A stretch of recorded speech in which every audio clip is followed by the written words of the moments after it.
अस्सलाम वालेकुम दोस्तों। आज का लतीफ़ा। एक आदमी खौफजदा होकर बीमार हो गया।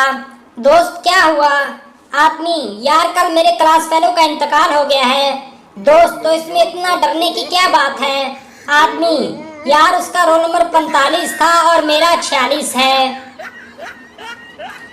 सरदार बहुत देर से अपनी खूबसूरत मंगेतर को देख रहा था। लड़की शर्मा कर बोली: क्या देख रहे हो? सरदार: मैं सोच रहा था कि अगर तुम मेरी अम्मी होती तो मैं भी कितना खूबसूरत होता।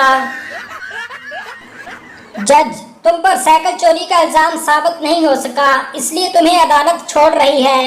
आदमी: तो क्या वो साइकिल मैं रख लूं या वापस कर दूं? एक आदमी अपना रिश्ता देखने गया। घर वालों ने दोनों को अकेला छोड़ दिया।